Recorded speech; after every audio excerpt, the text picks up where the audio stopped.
الحمد لله رب العالمين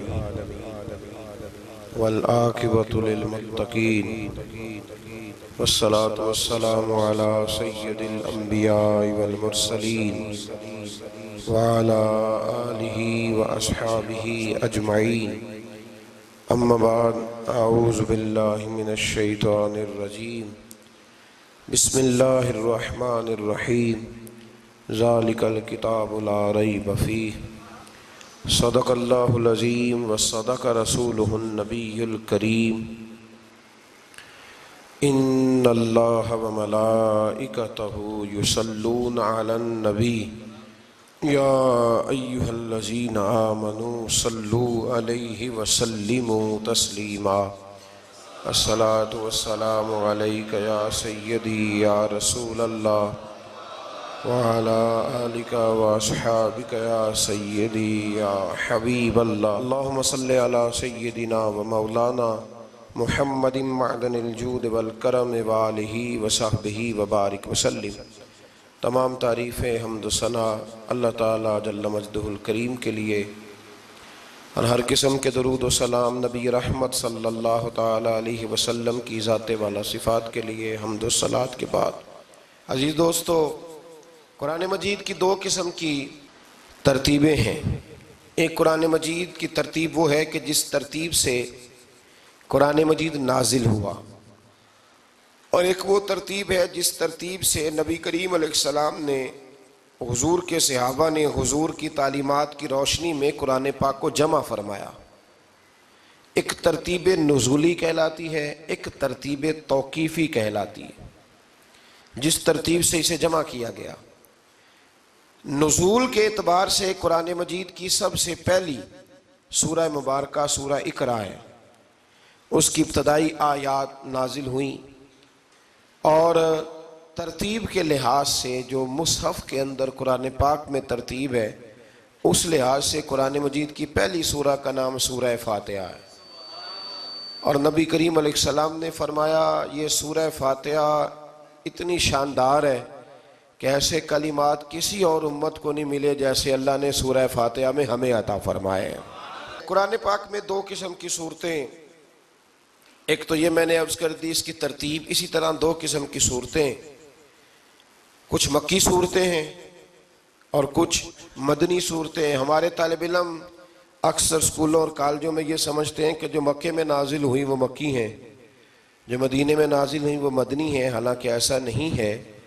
جو ہجرت سے پہلے نازل ہوئی وہ مکی ہیں، اور جو ہجرت کے بعد نازل ہوئی وہ مدنی ہیں۔ وہ آیت اگر بدر میں بھی نازل ہو نا، کچھ قرآن مجید کی آیات مختلف مقامات پر بھی نازل ہوئی ہیں، مختلف مقامات پر۔ حضور بدر میں تھے تو وہاں بھی قرآن مجید نازل ہوا، نبی کریم علیہ السلام احد میں تھے تو وہاں بھی قرآن پاک نازل ہوا۔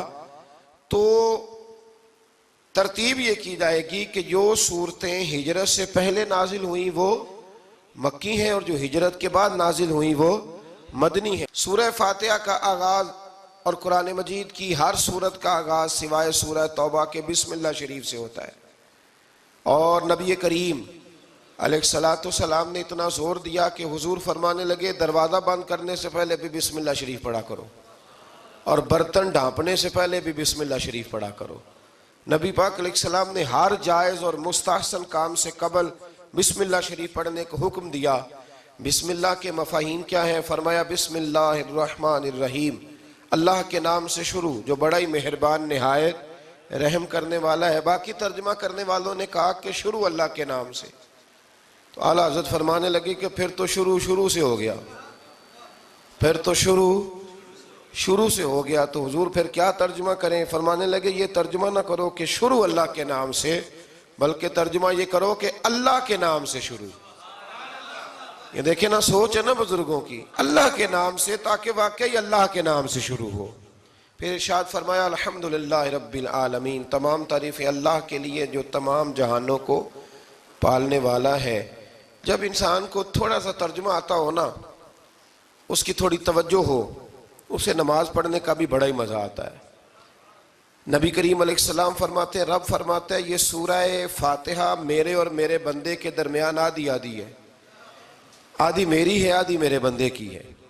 جب وہ کہتا ہے نا مالک یوم الدین، تو یہاں تک وہ میری تعریف کرتا ہے، ایاک نعبد و ایاک نستعین تک پہنچتا ہے تو اب میرا اور اس کا آدھا آدھا کام شروع ہو جاتا ہے۔ پھر آگے میرا بندہ جب مجھ سے دعا مانگتا ہے تو یہ اس کے الفاظ ہیں جو میں اپنے فضل سے قبول فرمایا کرتا ہوں۔ تو ارشاد فرمایا تمام تعریفیں اللہ کے لیے جو تمام جہانوں کا پالنے والا ہے، الرحمن الرحیم، بڑا ہی مہربان ہے نہایت۔ یہ رحمان مبالغے کا صیغہ ہے، یعنی اتنا رحم کرنے والا کہ جتنا کوئی اور رحم نہ کر سکے، اس لیے اللہ ہی رحمان ہو سکتا ہے، بندہ کوئی رحمان نہیں ہو سکتا۔ بندے کو رحیم کہا جا سکتا ہے، نبی پاک رحیم ہے لیکن رحمان نہیں ہے، اس لیے کسی بھی انسان کا نام رحمان نہیں ہو سکتا۔ کسی دکان پر بعض اوقات لوگ نام رکھ لیتے ہیں رحمان بک ڈپو، تو یہ درست نہیں ہے۔ بندے کا نام رحمان نہیں ہو سکتا، عبد الرحمان، اس لیے کہ یہ لفظ رحمان خدا کے علاوہ کسی اور کے لیے بولنا درست نہیں ہے۔ پھر ارشاد فرمایا مالک یوم الدین، اللہ مالک ہے قیامت کے دن کا۔ تو یا اللہ آج کے دن کا مالک بھی تو ہی ہے، آج جو یکم رمضان مبارک ہے تو اس دن کا مالک بھی اللہ ہی ہے۔ تو یہ جو خاص کر کہا مالک یوم الدین، اس کا معنی یہ ہے کہ یہاں کچھ لوگ عارضی طور بھی تو بعض چیزوں کے مالک ہیں نا، یہ زمین میری ہے، یہ گھڑی میری ہے، یہ گھر میرا ہے، یہ بچے میرے ہیں، عارضی طور پر بھی تو لوگ مالک ہیں، لیکن قیامت کے دن عارضی طور پر بھی کوئی مالک نہیں ہوگا۔ قیامت میں ساری بادشاہی فقط میرے اللہ کی ہوگی۔ بلکہ رب کریم فرمائے گا کہاں ہیں وہ لوگ جو دنیا میں بادشاہ بنا کرتے تھے، کدھر ہے؟ بڑے بڑے کج کلا جو کہتے تھے کہ ہم اٹھتے ہیں تو لوگ اٹھتے ہیں، بیٹھتے ہیں تو دنیا بیٹھ جاتی، وہ کہاں ہے؟ جب کوئی نہیں بولے گا تو رب فرمائے گا للہ الواحد القہار، آج ایک رب واحد اور قہار کی حکمرانی ہے۔ پھر ارشاد فرمایا ایاک نعبد و ایاک نستعین، بے شک ہم تیری ہی عبادت کرتے ہیں اور تجھی سے مدد چاہتے ہیں۔ عبادت بھی اللہ کی ہے اور مدد بھی، یہ جو بندوں کے ذریعے بعض اوقات مدد ہوتی ہے تو یہ مدد بھی اللہ کی ہے، یہ مدد بھی اللہ کی ہے۔ یہ کسی بندے نے مائک بنایا ہے جس کی مدد سے آپ تک آواز جا رہی ہے، تو اس کو عقل کس نے دی تھی بنانے کی؟ تو پھر مدد کس کی ہوئی؟ اللہ کی۔ تو دنیا میں کوئی بھی جو مدد کرتا ہے وہ اللہ کے ولی کریں، نبی کرے، پیغمبر کریں، تو وہ مدد کس کی ہے؟ اللہ کی، اس لیے کہ وہ ذاتی طور پر کچھ بھی نہیں کر سکتے، اگر اللہ انہیں توفیق نہ دے وہ کسی کی مدد نہیں کر سکتے۔ تو ایاک نعبد و ایاک نستعین، ہم تیری ہی عبادت کرتے ہیں، تجھی سے مدد چاہتے ہیں۔ اہدنا الصراط المستقیم، اے اللہ ہمیں سیدھا راستہ دکھا۔ کون سا راستہ سیدھا ہے؟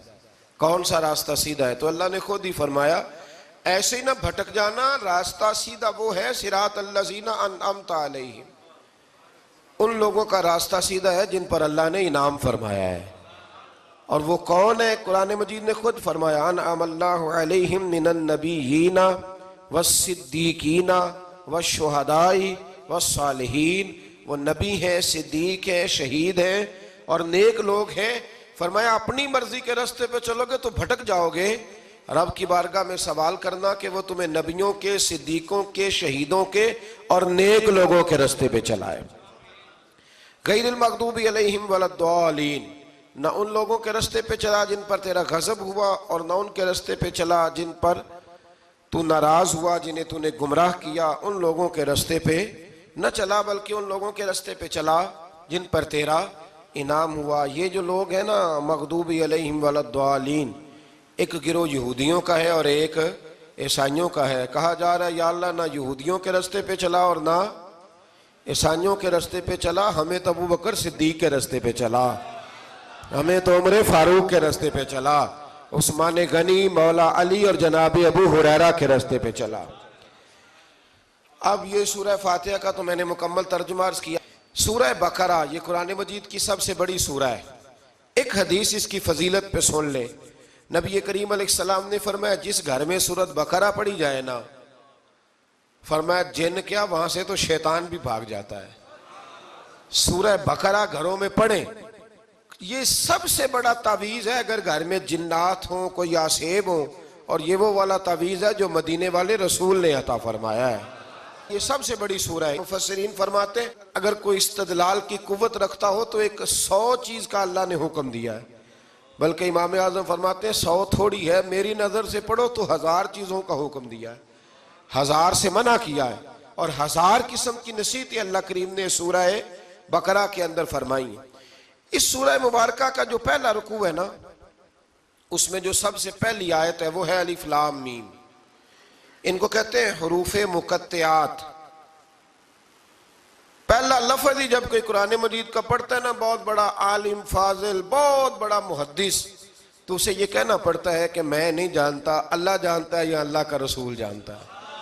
الف لام میم کا معنی ہم نہیں جانتے، اللہ جانے یا اللہ کا رسول جانے، یا جس کو وہ دونوں بتا دیں وہ جانتا ہے، ورنہ یہ اللہ اور اس کے رسول کا راز ہے۔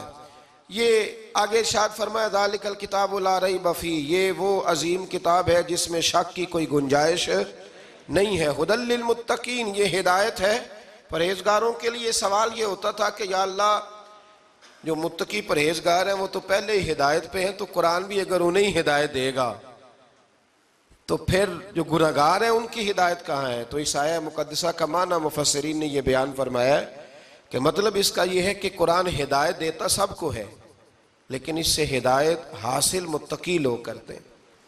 بارش برستی ہے نا سب جگہوں پہ، لیکن اگر کسی نے فرش کرایا ہو، ٹائلیں لگوائی ہو، تو وہاں پھل پھول اگ سکتے ہیں، سبزہ اگ سکتا ہے، اس کے لیے زمین کا زرخیز ہونا شرط ہے۔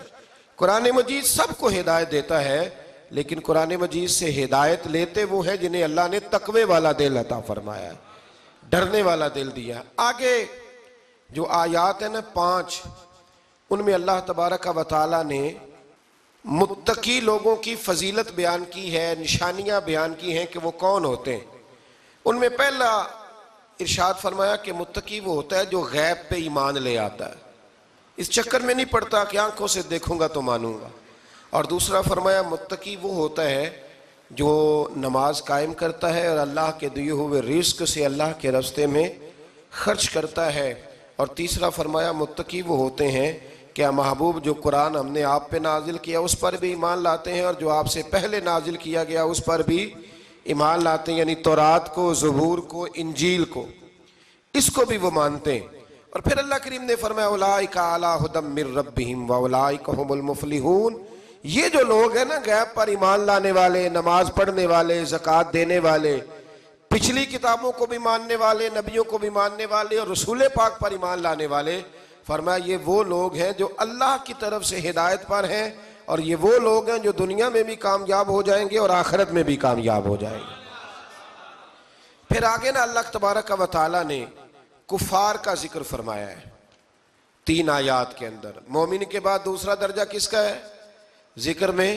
کافر کا۔ پہلے بات ہوئی 5 آیات میں مومنوں کی، اب 3 آیات میں ذکر کیا گیا پکے کافروں کا۔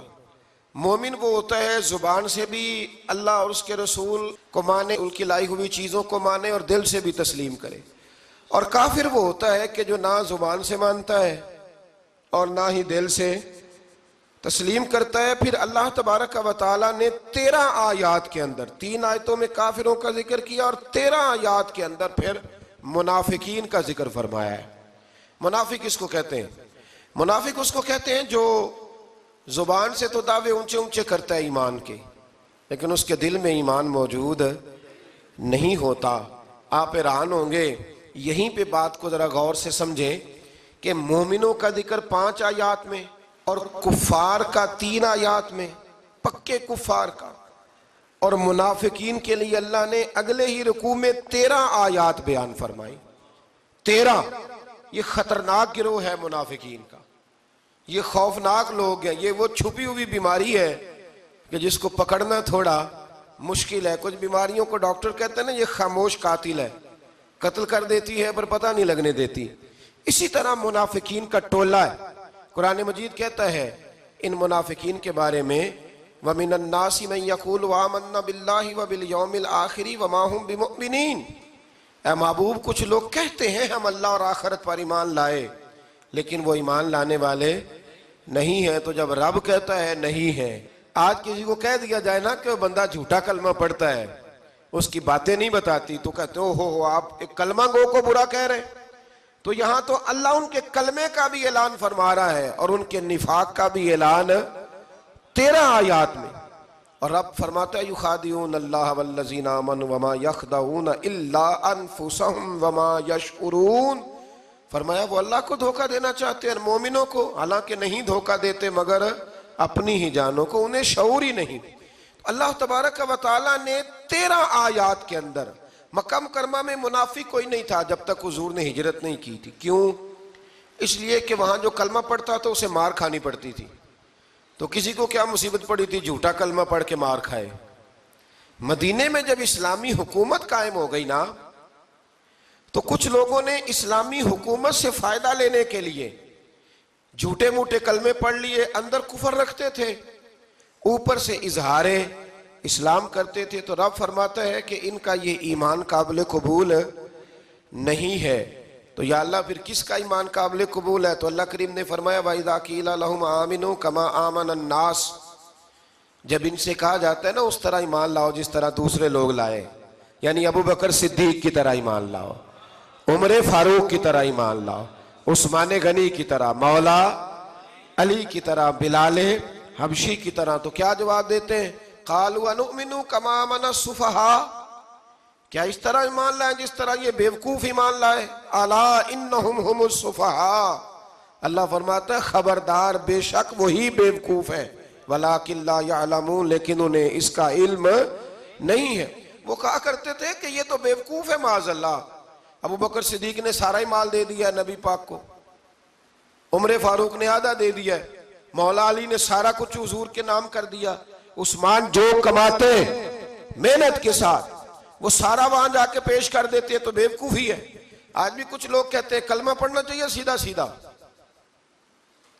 یہ کیا بات ہو گئی کہ اب بندہ مسیتڑ ہی ہو جائے؟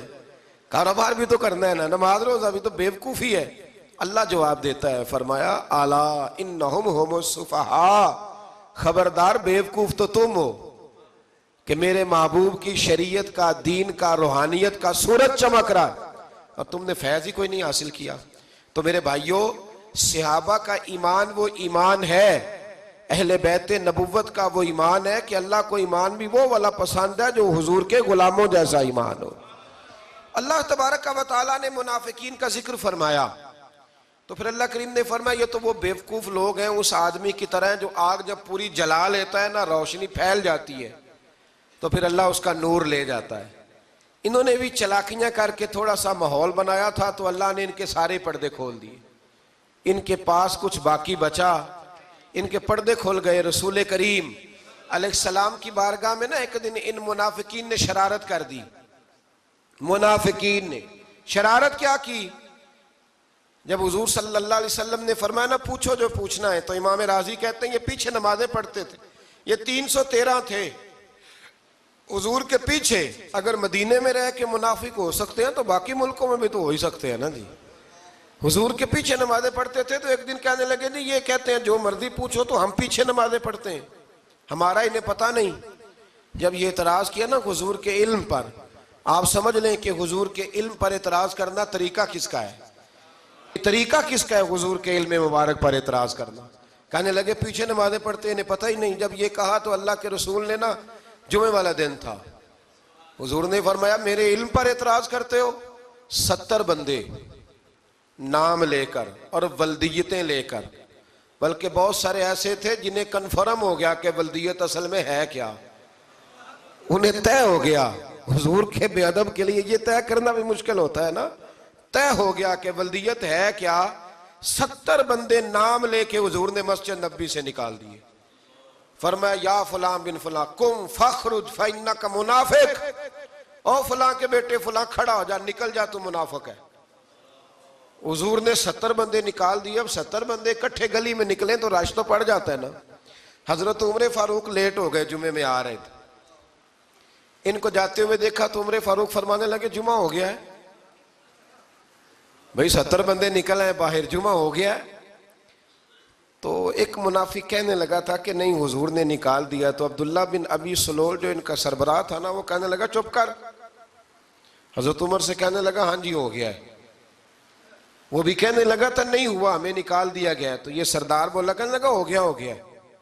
حضرت عمر کہنے لگے چلو جمعہ ہو گیا تو جا کے اندر حضور کی زیارت ہی کر لیتا ہوں، لیٹ تو ہو ہی گیا ہوں۔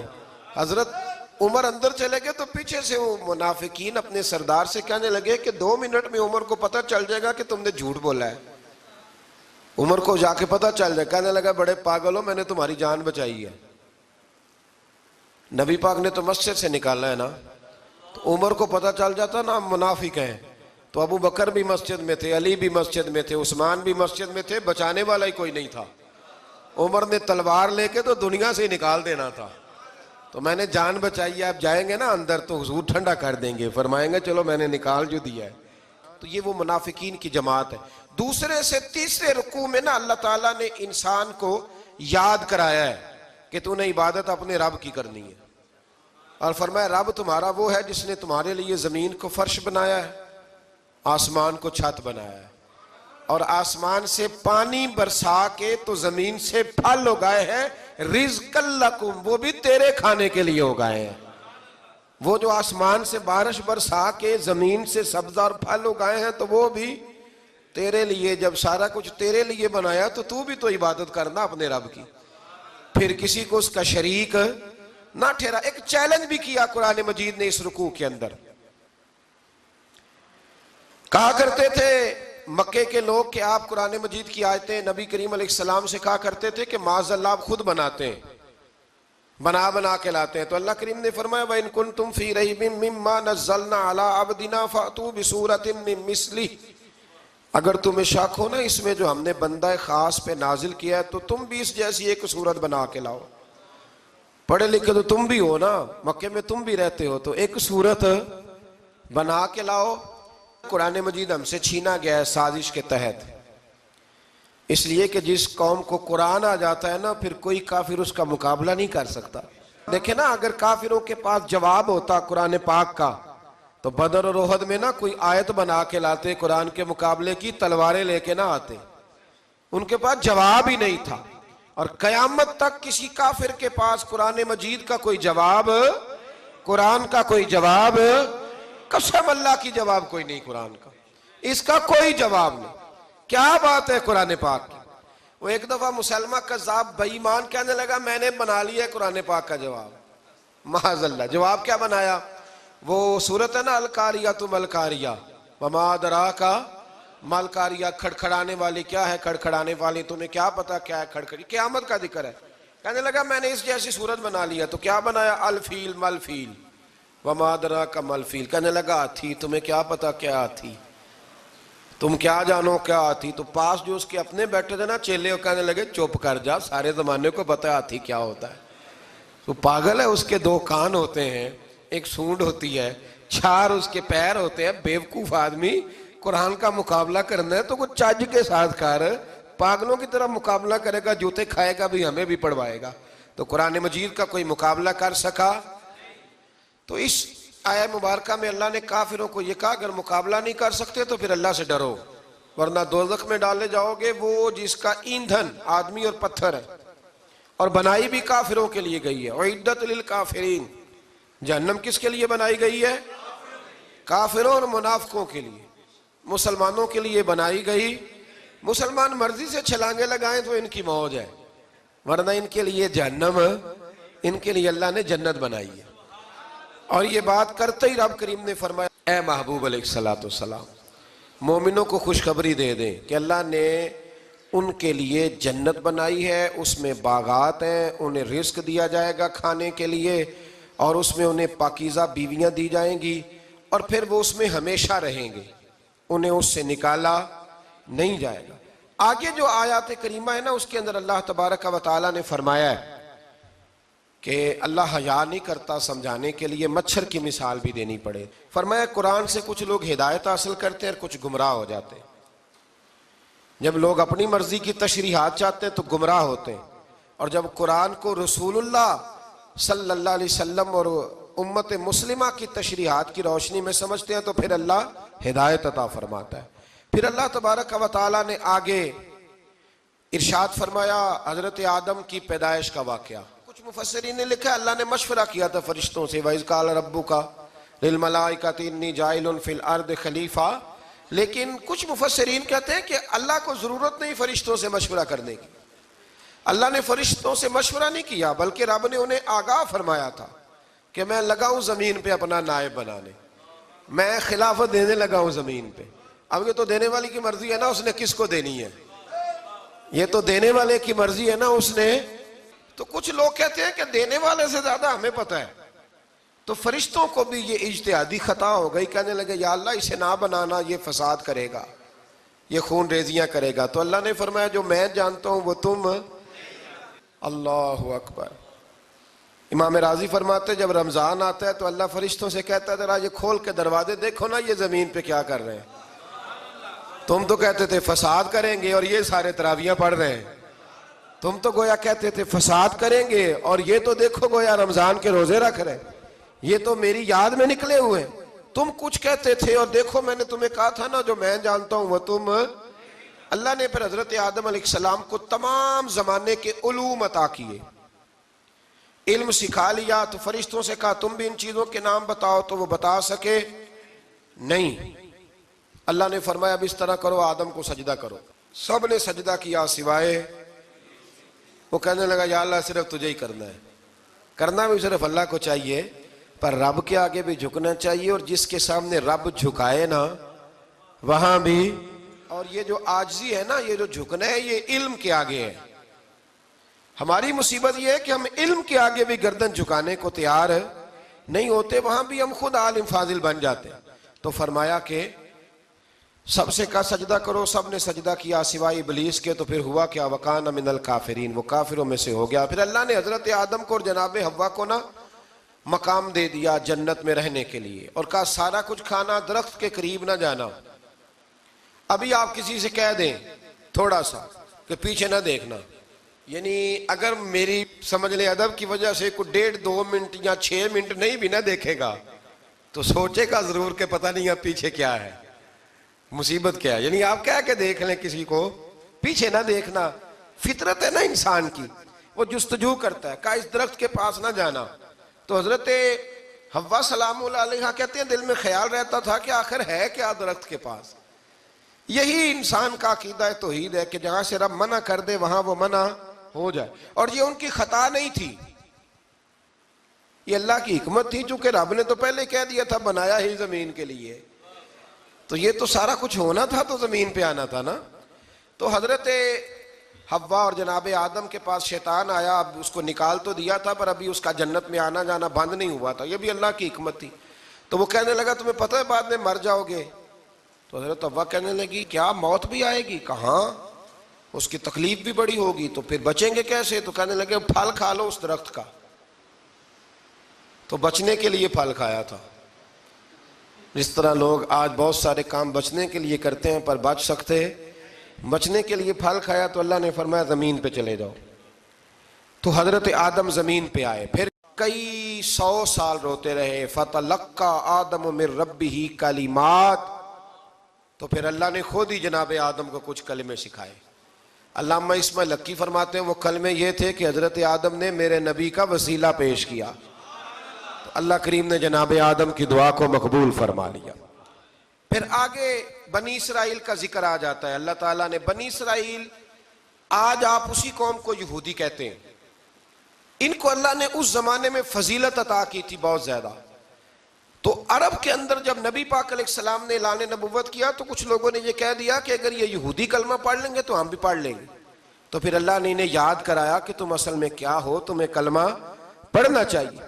تو اہل یہود کا تذکرہ کرتے کرتے رب کریم نے ایک بات یہ بھی ارشاد فرمائی کہ تم لوگوں کو تو کہتے رہے ہو کہ وہ نبی آنے والے ہیں، وہ نبی آنے والے ہیں، اور جب آ گئے ہیں تو ماننے کو تیار نہیں ہو. تو فرمایا تأمرون الناس بالبر وَتَنْسَوْنَ أَنفُسَكُمْ وَأَنْتُمْ تَتْلُونَ الْكِتَابَ، لوگوں کو بھلائی کا حکم دیتے ہو اور اپنے آپ کو بھول جاتے ہو. افلا تعقلون، تمہیں عقل نہیں؟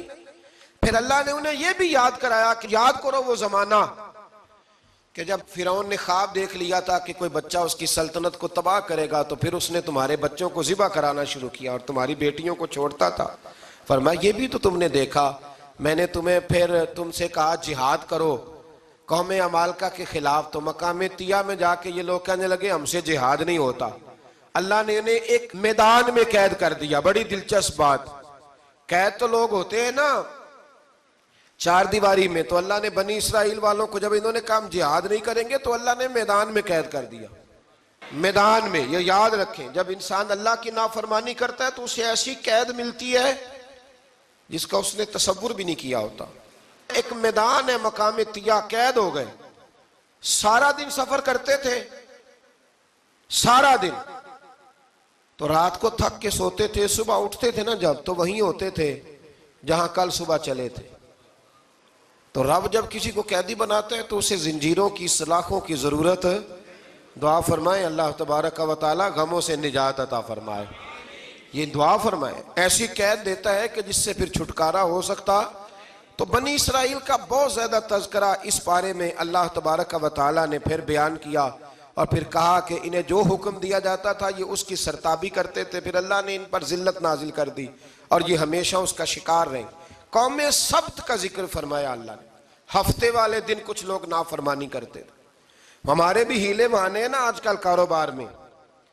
تو اسی سپارے کی آیت نمبر 65 کے اندر اللہ تعالیٰ نے حضرت داؤد کی قوم کا ذکر کیا کہ اللہ نے انہیں حکم دیا تھا کہ ہفتے والے دن مچھلیاں نہیں پکڑنی. تو وہ کہتے تھے چلو ہاتھ لگا کے نہیں پکڑنی, ہاتھ لگا کے. وہ ہمارے لوگ ہیلے بہانے تلاش کر لیتے ہیں نا. وہ بڑے جناب انشورنس والا آ گیا, اب وہ بینک والا آ گیا, وہ فلانے صاحب آ گئے, وہ تروڑ مروڑ کے کہانیاں باتیں, اور پھر ہمیں بھی رستے مل جاتے ہیں بچنے کے. مفتی صاحب نے کہہ دیا تھا, ایک مولانا سے میں نے ان کو کہا ہفتے والے دن مچھلیاں نہیں پکڑنی. کہا نہیں پکڑتے, چھوٹے چھوٹے حوض بنا لیے. تو مچھلیاں زیادہ آتی تھی اس دن, یہ بھی اللہ کی قدرت تھی. نماز کے وقت گاہک زیادہ آتے ہیں, یہ اس کی قدرت ہوتی ہے. تو وہ مچھلیاں حوض میں جمع ہو جاتی ہیں. یوں سمجھ لیں کہ جال انہوں نے لگا لیے ہوئے تھے, تو جال میں وہ پھنستی رہتی تھی, حوضوں میں آتی رہتی تھی. ہفتے کو نہیں پکڑتے تھے, اتوار کو پکڑ لیتے تھے. تو پھر اللہ نے انہیں سزا دی. فرمایا تماشے کرتے ہو اللہ کے حکم کے ساتھ. کیا سزا دی؟ فَقُلْنَا لَهُمْ كُونُوا قِرَادَةً خَاسِئِينَ. فرمایا بندر بن جاؤ دھتکارے ہوئے. جو رزق حرام طریقے سے کماتے تھے رب انہیں بندر بنا دیتا تھا. ابھی بھی میں نے دیکھے ہیں بڑے بڑے تاجر پاگلوں جیسی زندگی گزار رہے ہیں. نفسیاتی طور پہ سکون نہیں ہے, کروڑوں روپیہ پڑا ہے. کیوں؟ اس لیے کہ رب کے بتائے ہوئے طریقے کے مطابق تجارت نہیں کرتے. آگے ایک اور دلچسپ بات آ گئی. بنی اسرائیل کے اندر نا ایک شخص نے اپنے چچا کو قتل کر دیا جائیداد کے لیے. یہ دیکھیں کب سے لوگ جائیداد کے لیے قتل کرتے آ رہے ہیں. چچا کو قتل کر دیا, اور قتل کر کے حضرت موسیٰ علیہ السلام کے پاس آئے کہ میرے چچا کو کسی نے قتل کر دیا ہے, تو بتائیں کیا کرنا ہے. تو آپ نے فرمایا کہ گائے ذبح کرو, اور اس کا ایک ٹکڑا مقتول کو مارو, مرنے والے کو. وہ خود اٹھ کے بتا دے گا مجھے کس نے قتل کیا ہے. اب ارادہ نہیں تھا گائے ذبح کرنے کا, تو بہانے کرنے لگے. ارادہ نہیں نہ ہوتا تو پھر کیا ہوتے ہیں, کہنے لگے گائے کس طرح کی ہو, بوڑھی ہو کہ بچی ہو, رنگ کیسا ہو, جوان ہو کہ چھوٹی ہو, حال میں ایک دفعہ چلنا سیکھ گئی ہو یا ابھی نہ سیکھی ہو. تو بتاتے گئے تو رب بھی شرطیں بیان کرتا گیا. گہرے زرد رنگ کی ہو, حال کے اندر اسے نہ چلایا گیا ہو, پانی نہ نکالا گیا ہو, نہ بچی ہو نہ جوان ہو, اس کے درمیان ہو. یہ ساری شرطیں کہاں پائی جاتی تھیں؟ حضرت موسیٰ علیہ السلام کی قوم کا ایک شخص تھا جو اللہ کا ولی تھا. وہ جب انتقال کرنے لگا نا, اللہ اکبر, دیکھو رب ولیوں کی اولادوں پر بھی کتنا فضل فرماتا ہے. وہ جب انتقال کرنے لگا تو ایک اس کے پاس چھوٹی سی بچیا تھی, گائے کی بچی. اس نے جنگل میں چھوڑ دی. کہنے لگا یا اللہ میں تیرے نام پہ چھوڑتا ہوں, میرا بچہ جوان ہو جائے تو اسے دے دینا, اور تو سرمایہ ہی کوئی نہیں. بچہ بڑا ہوا تو بچہ بھی بڑا نیک تھا, اپنی ماں کا بڑا فرما بردار تھا. اس کی ماں نے کہا بیٹا تیرے باپ نے ایک گائے چھوڑی تھی. تو بچہ جنگل میں گیا اور جا کے کہنے لگا اے اللہ میری گائے مجھ سے ملا دے. تو رب کریم نے وہ گائے واپس کر دی. وہ گائے گھر لے آیا. اب وہ کہنے لگا اماں بیچ دوں, تو اماں کہنے لگی بیٹا میرے پوچھے بغیر نہ بیچنا. کئی دفعہ گاہک لگے پر اس نے کہا جب تک میری اماں نہ کہے گی میں بیچوں گا. ادھر بنی اسرائیل والے شرطیں جتنی گائے کے بارے میں پوچھ چکے تھے وہ ساری اسی گائے میں پائی جاتی تھی. تو یہ ڈھونڈتے ڈھونڈتے وہاں پہنچ گئے. تو کہنے لگے گائے چاہیے، تو اس نے کہا بھی تمہاری مرضی سے نہیں، قیمت میری مرضی کی۔ ایک مفسر نے تو یہاں تک لکھا ہے کہ اس نے کہا گائے ذبح کر کے نا، تو جتنا گائے کے اندر گوشت ہوگا نا اتنا ہی کھال کے اندر تم مجھے مال بھر کے دو گے، اتنے ہی سکے بھر کے دو گے، اتنی اشرفیاں بھر کے دو گے تو پھر تمہیں گائے دوں گا۔ تو پھر یہ گائے انہیں ملی اور یہ گائے لے کر کے آئے۔ زیادہ سوالات نہ کرتے تو زیادہ الجھتے نہ۔ ہم بھی دین کے معاملے میں بڑے سوال جواب کرتے ہیں، اتنا سوال کریں جتنی اس کی ضرورت ہے۔ ان لوگوں نے سوالات زیادہ کیے تو پھر الجھ زیادہ گئے۔ تو میرے بھائی اس کا ذکر بھی اللہ تبارک و تعالیٰ نے پہلے پارے کے اندر بیان فرمایا۔ پھر اللہ کریم نے فرمایا کہ کچھ ایسے لوگ بھی ہیں یہودیوں میں سے جن کا دعویٰ ہو گیا ہے کہ ہم اللہ کے بڑے پیارے ہیں۔ فرمایا یہ صرف ان کے منہ کی باتیں ہیں، یہ تو قیامت میں پتہ چلے گا نا کہ اللہ کا پیار کس کے ساتھ زیادہ ہے۔ اور پھر یہ بھی یہودیوں نے دعویٰ کیا ہے، اسی پارے میں اللہ فرماتے ہیں کہ ان کا دعویٰ ہے کہ ہم اللہ کے بڑے پیارے ہیں، جنت میں ہم ہی جائیں گے۔ تو اللہ فرماتے ہیں پھر مرنے کی دعا تو کرو، جنت میں تو مر کے جانا ہے نا۔ لیکن رب فرماتے ہیں یہ کبھی مرنے کی دعا نہیں کریں گے، اس لیے کہ انہیں پتہ ہے کہ ہم نے آخرت کے لیے کیا بھیجا۔ لیکن جی پہلا حکم آ گیا یا ایھا الذین آمنوا کہہ کے، پہلی آیت قرآن پاک کی پہلے سپارے میں پہلی آیت جس میں اللہ نے کہا یا ایھا الذین آمنوا، تو پہلا حکم آمنوا کہہ کے آیت نمبر 104 میں جو اللہ نے حکم دیا ہے نا وہ نبی پاک کی تعظیم کا حکم ہے۔ پہلا حکم ہی اللہ نے حضور کی عزت اور ناموس کا ارشاد فرمایا۔ پہلا اس ترتیب کے لحاظ سے وہ ہوا یہ کہ جب نبی پاک کو بات ارشاد کرتے تو صحابہ کرام اٹھ کے عرض کرتے رائینا یا رسول اللہ، حضور سمجھ نہیں آئی ذرا رعایت کر دیں۔ تو یہودیوں کی عبرانی زبان کے اندر نہ ذرا کھینچ کے پڑھتے تھے رائینا، تو اس کا معنی بنتا تھا معاذ اللہ اے ہمارے چرواہے، بکریاں چرانے والے کو بھی وہ رائینا کہتے تھے۔ تو جب صحابہ یہ کہنے لگے تو اللہ نے منع ہی کر دیا، فرمایا میرے محبوب کے غلاموں اس لفظ کے پیچھے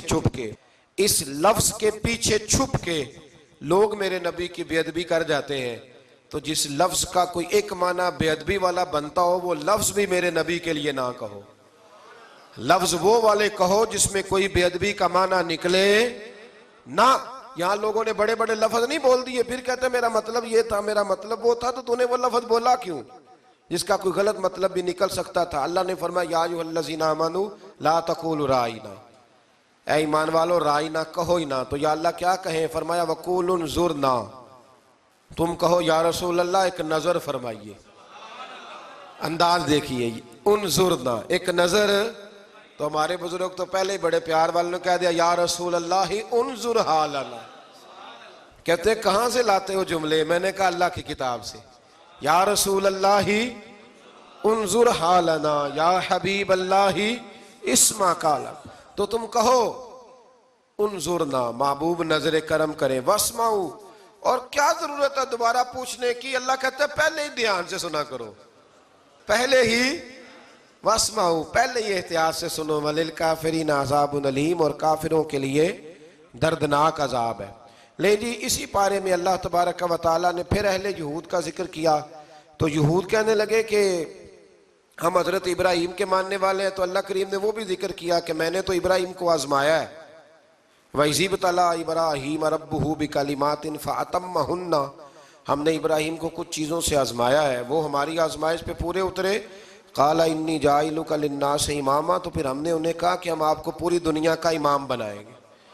وہ آزمائش کیا تھی؟ آگ میں جانا بھی آزمائش، بیٹے کا نہ ہونا بھی آزمائش، بیٹا ہوا تو پھر اسے وادی غیر ذی زرع میں چھوڑ کے آنا بھی آزمائش، بڑا ہوا تو پھر ذبح کرنا بھی آزمائش۔ فرمایا جہاں جہاں آزمایا ہے نا ابراہیم ہماری آزمائش میں پورے اترے۔ فرمایا تو مفت میں حضرت ابراہیم کی اولاد بنتے ہو اور ان کا نام لیتے ہو اور ان کے ساتھ اپنا تعلق بناتے ہو، دیکھو تو صحیح وہ کتنی آزمائشوں سے گزرے۔ تو اس کا بھی اللہ نے اسی میں ذکر فرمایا۔ اور پھر وہ بات کرتے تھے حضرت یعقوب کی اور حضرت اسحاق کی، تو فرمایا وہ تو ہمارے اتنے خاص بندے تھے کہ وصال کے وقت بھی انہوں نے اپنی اولادوں کو نصیحت فرمائی تھی کہ اللہ کی توحید پہ قائم رہنا، اس کا ذکر بھی اللہ نے اسی پارے میں بیان فرمایا۔ اور جو حضرت ابراہیم اور جناب اسماعیل نے کعبہ تعمیر کیا تو اس کا ذکر بھی اللہ تعالیٰ نے اسی پارے میں فرمایا جب وہ کعبہ بنا رہے تھے تو کہہ رہے تھے ربنا تقبل منا، کہہ رہے تھے اے اللہ بنا ہم نے دیا ہے پر مہربانی فرما ہم سے قبول فرما لے۔ تو جو آیہ کریمہ آخر میں عرض کرنا چاہتا ہوں اس پر بھی تھوڑی توجہ فرمائیں گے تو بات بڑی نکھر کے باہر آئے گی۔ یہ 16ویں رکوع کے اندر اللہ نے پھر یہود کا اور عیسائیت کا ذکر فرمایا تو اللہ کریم نے ایک بات ارشاد فرمائی، یہودیوں کے ہاں جب کوئی بچہ پیدا ہوتا تھا پیلے رنگ کے ساتھ اس کو رنگتے تھے، یا کوئی خاص رنگ تھا ان کا، بچہ پیدا ہوتا تو اس پر وہ رنگ چڑھاتے کہ یہ جی ہمارے مذہب کا رنگ ہے۔ ہمارے ہاں بھی رسمیں ہیں نا اپنی اپنی، معاذ اللہ اپنی اپنی نہیں ہونی چاہیے، اللہ رسول کا حکم ہونا چاہیے۔ تو یہودیوں کے ہاں بچہ پیدا ہوتا تو ایک خاص رنگ چڑھاتے، عیسائیوں کے ہاں پیدا ہوتا تو وہ بھی ایک خاص رنگ چڑھاتے۔ تو مسلمانوں کے ہاں بچے پیدا ہوئے تو انہوں نے بھی توجہ کی کہ یہ کیا ہو رہا ہے، تو رب کریم نے فرمایا صبغۃ اللہ، رنگ اللہ کا ہی ہے۔ ومن احسن من اللہ صبغہ، اور فرمایا اللہ کے رنگ سے زیادہ خوبصورت کس کا رنگ ہو سکتا ہے؟ اللہ کا رنگ کیا ہے؟ لا الہ الا اللہ محمد الرسول اللہ صلی اللہ علیہ۔ فرمایا نیلے پیلے کالے رنگ نہ چڑھاؤ، اپنے ذہن پر توحید و رسالت کا رنگ چڑھاؤ، یہ سب سے بہترین رنگ ہے۔ اگر تمہارے ذہنوں پر رب رسول کی توحید کا رنگ چڑھ گیا تو یہ وہ والا رنگ ہے، پھر تمہیں کسی اور رنگ کی طرف جانے کی ضرورت نہیں پڑے گی۔ تو فرمایا رنگ وہ پیدا کرو جو توحید کا ہے، رسالت کا ہے، اس رنگ کی توجہ کرو۔ قرآن مجید کے اس پارے میں اللہ کریم نے مختلف باتیں بیان کر کے آخری رکوع میں یہ جو رنگ کا ذکر فرمایا نا، تو یہ لگتا ہے پورے پارے کا خلاصہ ہے کہ رب کریم نے فرمایا اصل بات یہ ہے کہ تمہاری سوچوں پہ رب رسول کی توحید و رسالت کا رنگ ہونا چاہیے۔ ہر وقت بچہ پیدا ہو، کوئی دنیا سے جائے تو رنگ کس کا ہونا چاہیے؟ اللہ رسول کے دین کا۔ اللہ تعالی ہمیں سمجھنے کی توفیق عطا فرمائے۔ آخر دعوانا ان الحمدللہ۔